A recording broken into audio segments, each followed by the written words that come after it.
ವೀಕ್ಷಕ ಬಂಧುಗಳೇ, ನಿಮ್ಮ ಸಿರಿಮನೆ ಯೂಟ್ಯೂಬ್ ಚಾನಲ್ಗೆ ಅತ್ಯಂತ ಆತ್ಮೀಯವಾದ ಸ್ವಾಗತ. ಈ ದಿನ ಒಬ್ಬ ಸಣ್ಣ ರೈತರನ್ನು ಪರಿಚಯಿಸ್ತಾ ಇದ್ದೀನಿ ಸ್ನೇಹಿತರೆ.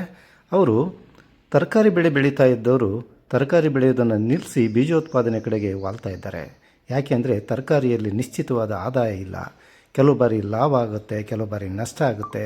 ಇವುಗಳಿಂದ ಹೊರಬರಲಿಕ್ಕೆ ನಿಶ್ಚಿತ ಆದಾಯದ ಮೊರೆ ಹೋದಂಥ ಈ ರೈತ ಬೀಜೋತ್ಪಾದನೆಯ ಕಡೆಗೆ ವಾಲಿರುವುದನ್ನು ನಾವು ಗಮನಿಸ್ಬೋದು ಸ್ನೇಹಿತರೆ.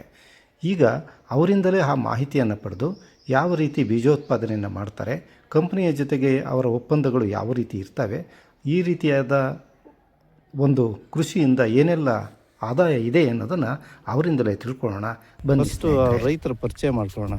ನಮಸ್ಕಾರ ಇವರೇ. ನಮಸ್ಕಾರ. ನಮಸ್ಕಾರ. ನಿಮ್ಮ ಹೆಸರು ಮತ್ತು ಊರು ಪರಿಚಯ ಮಾಡಿಕೊಡಿ.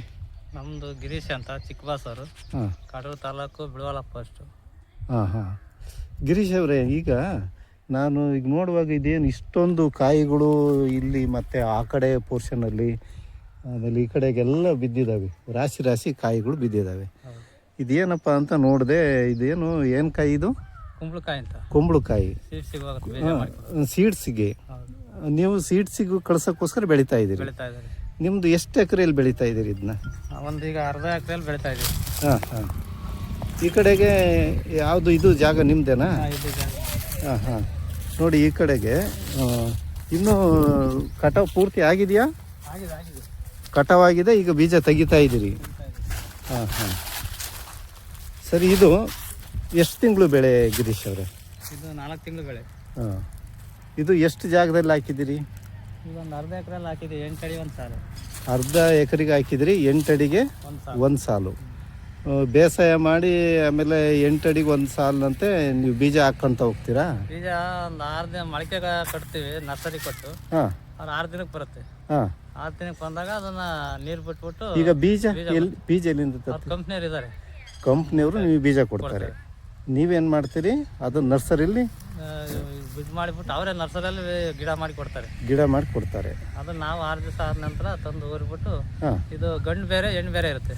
ಇದಕ್ಕೆ ಗಂಡು ಬೇರೆ ಸ್ಪರ್ಶ ಮಾಡಿಸ್ಬೇಕು. ಆ ಗಂಡು ಅಲ್ಲೇ ಕಿತ್ತಾಕಿದೆ, ಅದು 1.5 ತಿಂಗಳು ಹೂ ಬಂದ ನಂತರ ಗಂಡು ಹೂವಿಗೆ ಹೆಣ್ಣು ಬೆಳಿಗ್ಗೆ 4 ಗಂಟೆಗೆ ಬಂದ್ಬಿಟ್ಟು 8 ಗಂಟೆ ಮಟ್ಟ ಕ್ರಾಸಿಂಗ್ ಮಾಡ್ತೀವಿ.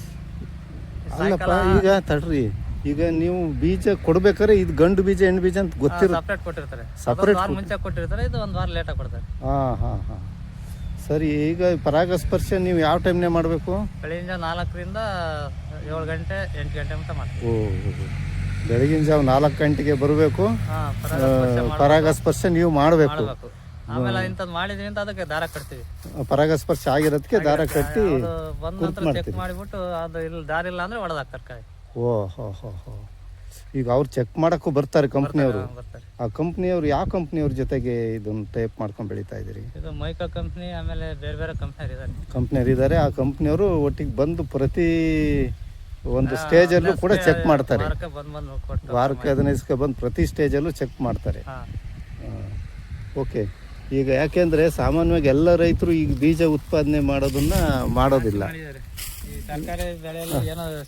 ಸಿಗ್ತಾ ಇಲ್ಲ ಅಂತೇಳಿ ಇದನ್ನ ಇತ್ತೀಚೆಗೆ ರೈತರು ಇದಕ್ಕೆ ವಾಲ್ತಾ ಇದ್ದಾರೆ. ಹೌದಾ? 15 ವರ್ಷಕ್ಕಿಂತ ಬೆಳಿತೀರ್ ಎಲ್ಲ ಕಡೆ, ನಮ್ಮ ಕಡೆಗೂ ಈಗ ಬೆಳಿತೀರ್ ಮತ್ತೆ. ಹೌದಾ? ಹಾಂ ಹಾಂ. ಸರಿ ಸರಿ. ಇದ್ರಾಗೆ ನಿಮ್ಗೆ ಅನುಕೂಲ ಆಗುತ್ತೆ? ಏನು ಎಷ್ಟು ಸಿಗುತ್ತೆ ನಿಮ್ಗೆ ಇದ್ರಾಗೆ? ನಮ್ಮ ಬಗ್ಗೆ ತೋಟದಿಂದ ಒಂದು 50ರಿಂದ 60 ಕೆಜಿ ಆಗ್ಬೋದು. 50ರಿಂದ 60 ಕೆಜಿ ಬೀಜ ಆಗ್ಬಿಟ್ರೆ 1.25 ಕ್ವಿಂಟಲ್ ಗಟ್ಟಲೆ ಕೊಟ್ಟಿದ್ದಾರೆ. ಹೌದಾ? ಹಾಂ ಹಾಂ. ಸೊ ಹೆಂಗೆ ನಿಮ್ಗೆ ಏನು ರೇಟ್ ಕೊಡ್ತಾರೆ? 1 ಲಕ್ಷ ರೂಪಾಯಿ ಹಾಕಿಬಿಡ್ತಾರೆ 1 ಕೆಜಿ, 1 ಕ್ವಿಂಟಲಿಗೆ. ಹೌದೇನು? ಈಗ 3 ತಿಂಗಳಿಗೆ ಬಂದ್ಬಿಡುತ್ತೆ. 3-4 ತಿಂಗಳಿಗೆ ಬರುತ್ತೆ. 3ರಿಂದ 4 ತಿಂಗಳಲ್ಲಿ ಬರುತ್ತೆ. ಸರಿ ಸರಿ. ಓಕೆ. ಈಗ ನಿಮಗೆ ಬೇರೆ ತರಕಾರಿ ಬೆಳೆಯೋದಕ್ಕಿಂತ ಇದು ಅನುಕೂಲ ಅಂತ ಅನುಕೂಲ ಆಗಿದೆ. ಹಾಂ ಹಾಂ. ಈಗ ನಿಮ್ದು ಇದು 1/4 ಎಕರೆ? ಅರ್ಧ ಎಕರೆ. ಅರ್ಧ ಎಕರೆಯಲ್ಲಿ ನಿಮಗೆ ಎಷ್ಟು 1 ಲಕ್ಷ ಸಿಗುತ್ತಾ? ಇಲ್ಲ, ಅಷ್ಟು ಸಿಗಲ್ಲ. ಅದೇ 60 ಕೆಜಿಯಿಂದ ಒಂದು 60,000 ಸಿಗುತ್ತೆ, ಒಂದು 20,000 ಖರ್ಚಿಗೆ ಹೋಗುತ್ತೆ. ಹಾಂ ಹಾಂ ಹಾಂ. ಈಗ ಅದೇ ನೀವು ಬೇರೆ ಬಯಲಲ್ಲಿ ಹಾಕಿದ್ರೆ ಒಳ್ಳೆ ಇಳುವರಿನೂ ಬರ್ತಿತ್ತು. ಟೈಮು ವೆದರ್ ಲೇಟ್ ಆಗ್ಬಿಡ್ತು, ಮಳೆಗಾಲ ಇರಲ್ವಲ್ಲ. ಹಾಂ ಹಾಂ. ಹಂಗಾಗಿ ಲೇಟಾಗಿ ಬೀಜ ಕೊಟ್ಟರು, ಬಿಸಿಲಿಗೆ ಬರಲಿಲ್ಲ. ಹಾಂ ಹಾಂ ಹಾಂ. ದಸರಕ್ಕೆ ಬೀಜ ಕೊಡ್ಬೇಕಾಯ್ತು. ದಸರಾ ಕಳೆದ ಒಂದು ತಿಂಗಳಿಗೆ 1.5 ತಿಂಗಳಾದ್ಮೇಲೆ ಬೀಜ ಕೊಡ್ತೀವಿ. ಸರಿ ಬೇಗ ಟೈಮಿಗೆ ಸರಿಯಾಗಿ ಬೀಜ ಬರೋದು ಬೇಸಾಯ ಕ್ರಮ ಬಿತ್ತನೆ ಎಲ್ಲ ಟೈಮಿಗೆ ಸರಿಯಾಗಾದರೆ ಒಳ್ಳೆ ಇಳುವರಿ ಬರುತ್ತೆ. ಸರಿ ಇದು ನಿಮ್ಮದೇನಾ? ಅದಕ್ಕೆ ಗಂಡು ಹಾಕಿದ್ದು. ಇಲ್ಲಿ ಗಂಡು ಹಾಕಿದ್ರಿ? ಇದರೊಳಗಡೆ ಅಡಿಕೆ ಎಲ್ಲ ಇದೆ, ಗಂಡಿಗೆ ತೊಂದರೆ ಇಲ್ಲ. ಈಗ ಇಲ್ಲೆಲ್ಲ ಒಡೆದು ಹಾಕಿದ್ರಿ, ಇದರಿಂದ ಎಲ್ಲ ಬೀಜ ತಗೊಂಡಿದ್ದೀರಾ? ಹಾಂ ಬೀಜ ತಕ್ಕೊಂಡು ಎಲ್ಲ ಇದೆಲ್ಲ ವೇಸ್ಟು, ಹಾಂ ಗೊಬ್ಬರ ಆಗುತ್ತೆ. ವೇಸ್ಟ್ ಏನಲ್ಲ, ಯಾವುದು ವೇಸ್ಟ್ ಅಲ್ಲ. ಇದನ್ನು ಕ್ಲೀನಾಗಿ ಪೀಸ್ ಮಾಡಿ ಹಾಕ್ಬಿಟ್ರೆ ದನಗಳಿಗೆ ಅಲ್ವಾ? ಹಾಂ ನೋಡಿ ರಾಶಿ ಬಿದ್ದಿದೆಯಪ್ಪ.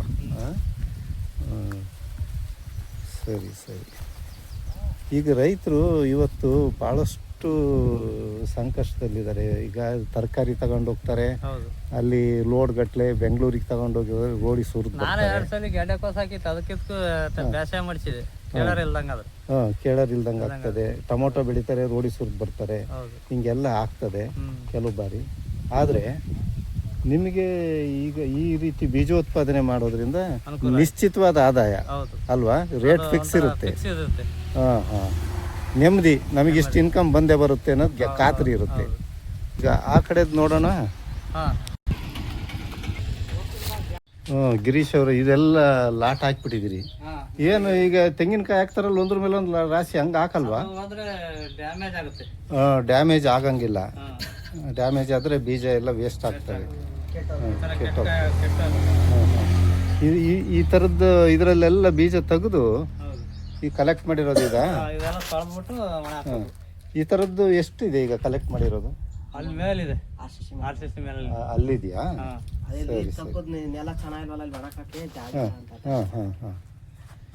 ಇವರು ನಿಮ್ಮ ಶ್ರೀಮತಿಯವರು. ಮತ್ತೆ ಹತ್ರ ನಿಂತ್ಕೊಳ್ರಿ, ಕಷ್ಟ ಸುತ್ತಾಗೆ ನೀವು. ಆಯ್ತು, ಈಗ ನಿಮಗೆ ನಿಮ್ಮ ಹೆಸರೇನು? ಜಯಂತಿ ಅವರು. ಗಿರೀಶ್ ಮತ್ತು ಜಯಂತಿ ಅವರ ದಾಂಪತ್ಯದ ಇದರಲ್ಲಿ ಬೆಳೀತಾ ಇರುವ ಕುಂಬಳ ಬೀಜದ ಬೆಳೆ. ಅಮ್ಮ ಹೇಗೆ ಅನಿಸ್ತದೆ? ಇದು ಅನುಕೂಲ ಆಗ್ತಾ ಇದೆಯಾ ನಿಮಗೆ? ಮಾಡ್ಬೋದು. ಈಗ ಒಂದು ಅರ್ಧ ಎಕರೆಯಲ್ಲಿ ಹಾಕಿದ್ದೀರಿ, ಒಂದು 3 ತಿಂಗಳಿಗೆ ಒಂದು 50,000 ಗ್ಯಾರಂಟಿ ಪ್ರಾಫಿಟ್ ಸಿಗುತ್ತೆ. ಖರ್ಚೆಲ್ಲ ಕಳ್ಕೊಂಡು ಒಂದು 50,000 ಸಿಗುತ್ತೆ. ಅದನ್ನೇ 1 ಎಕರೆಗೆ ಹಾಕಿದ್ರೆ 1 ಲಕ್ಷ ಅಂತೂ ಗ್ಯಾರಂಟಿ. ಇವತ್ತು ನಮ್ಮ ಮಳೆ ಜಾಸ್ತಿ ಆದ್ರೆ ಹಾಂ ವರ್ಷವೆಲ್ಲ ಕಷ್ಟಪಟ್ಟು ರೈತರು 10,000 20,000 ನೋಡೋದೇ ಕಷ್ಟ. ಅಂಥದ್ರಲ್ಲಿ ನಿಮಗೆ ಇದು ನಿಶ್ಚಿತವಾದ ಆದಾಯ. ಸಿಕ್ಕಾಬಿಟ್ಟೂ ಬರಲ್ಲ, ನೀವೊಂದು ಆವ್ರೇಜ್ ಬರ್ತಾ ಇರುತ್ತೆ. ಸೊಪ್ಪು ಹಾಕಿದ ಕಡೆ ಏನು ಬೆಳೆ ಹತ್ಲಿಲ್ಲ ಕೈಗೆ ಹತ್ಲಿಲ್ಲ. ಸಬಾಸ್ಗೆ ಹೋತು, ಗೆಡ್ಡೆಕೋಸ್ ಹೋತು, ಹಂಗಾಗಿ ಎಲ್ಲ ಕೈ ಬಿಟ್ಟಿಗತ್ತ ಸುಮ್ ಬಿಟ್ಬಿಟ್ಟು ಮೂಲಂಗಿ ಹಾಕ್ತಿದ್ವಿ, ಮೂಲಂಗಿ ಬಿಟ್ಟು 3 ತರಕಾರಿ ಬೆಳೆಯೋದೆಲ್ಲ ಬಿಟ್ಟೇ ಬಿಟ್ವಿ ನಾವು. ಕೊತ್ತಂಬರಿ, ಸಬಾಸ್ಗೆ, ಮೆಂತೆ ಎಲ್ಲ ಹಾಕ್ತಿದ್ದು. ಯಾವ್ದು ರೇಟ್ ಸಿಕ್ಲಿಲ್ವಾ ನಮಗೆ, ಎಲ್ಲ ಬಿಟ್ಟು ಬರ್ತದೆ. ಈಗ ಏನ್ ಮಾಡ್ತಾರೆ ಅಂದ್ರೆ ರೇಟ್ ಸಿಕ್ಲಿಲ್ಲ ಅಂದ್ರೆ ಇನ್ನೊಂದಕ್ಕೆ ಜಂಪ್ ಆಗ್ತಾರೆ. ಕೆಲವ್ರು ಏನ್ ಮಾಡ್ತಾರೆ, ನಿರಂತರವಾಗಿ ಒಂದ್ಸಾರಿ ಒಂದ್ ಬ್ಯಾಚ್ ಅದು ಇನ್ನೊಂದ್ ಬ್ಯಾಚ್ ನಾವು ಸೊಪ್ಪು ಮಾತ್ರ ಈಗ ಬಿಟ್ಟೆ ಬಿಟ್ಟು ಫುಲ್ ಆತ್ಲಾಗ. ವಾಹ್, ಈಗ ಯಾವ್ದು ಅನುಕೂಲ ಆಗಿದೆ ಆ ದಾರಿ ಹಿಡಿದಿರಿ. ಇದು ನಿಮ್ಗೆ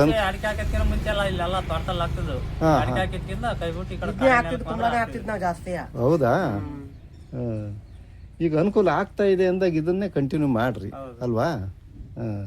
ಈಗ ಇದಕ್ಕೆ ಖರ್ಚು ವೆಚ್ಚ, ಗೊಬ್ಬರ, ಬೀಜ ಎಲ್ಲ ಅವರೇ ಕೊಡ್ತಾರ? ಇಲ್ಲ, ನಾವೇ ತರಬೇಕು. ನೀವೇ ತರಬೇಕು. ಅವರು ಇದಕ್ಕೆ ರೇಟ್ ಕೊಡ್ತಾರೆ. ಹಾಂ ಸರಿ. ನೀವು ಬೀಜ, ಗೊಬ್ಬರ ಅದೆಲ್ಲ ಯಾವ ರೀತಿ ಹಾಕಿ ಬೆಳಿತೀರೋ ಅದ್ರ ಮೇಲೆ ನಿಮಗೆ ರೇಟ್ ಸಿಗುತ್ತೆ. ಸರಿ, ಒಳ್ಳೇದಾಗ್ಲಪ್ಪ. ಅನುಕೂಲ ಆಗಿದೆ. ಇನ್ನೂ ಚೆನ್ನಾಗಿ ಅನುಕೂಲ ಆಗಲಿ ನಿಮಗೆ. ಈಗ ಬೇರೆ ಕಡೆಗೂ ನಿಮ್ಮದು ಜಮೀನು ಇದೆಯಾ? ಇಲ್ಲ, ಇಲ್ಲಿ ಬಿಟ್ಟರೆ ತೋಟ, ಅಲ್ಲಿ ಏನೂ ಇಲ್ಲ. ಅಲ್ಲೇನಿಲ್ಲ. ಹಾಂ ಸರಿ. ಏನೋ ಒಂದು ಅರ್ಧ ಎಕರೆಯಲ್ಲಿ ಇಷ್ಟೆಲ್ಲ ಮಾಡಿ. ಈ ಬಾಳೆನೂ ನಿಮ್ದಾ? ಭಾಳ ಸೂಪರ್ ಆಗಿತ್ತು ಕಣಪ್ಪ. ದಾರಿಲಿ ಹೋಗ್ತಾ ಬರ್ತಾ, ನಾನು ಡೈಲಿ ಹೋಗ್ತೀನಿ ದಾರಿಲಿ, ನೋಡ್ತಾ ಇರ್ತೀನಿ. ತುಂಬ ಚೆನ್ನಾಗಿ ಬಂದಿದೆ ಬಾಳೆ. ಗೊನೆ ಬಂದಿದ್ದಾವ? ಹಾಂ ಹೆಂಗೆ, ಎಷ್ಟಿದೆ ಇದು ಬಾಳೆ? ಅಲ್ಲ, ಗುಣಿಗಳು ಎಷ್ಟಿದಾವಪ್ಪ? 200 ಗುಣಿಗೆ ಹೆಚ್ಚು ಕಮ್ಮಿ 1 ಲಕ್ಷ ರೂಪಾಯಿ ತೆಗಿತೀರಿ?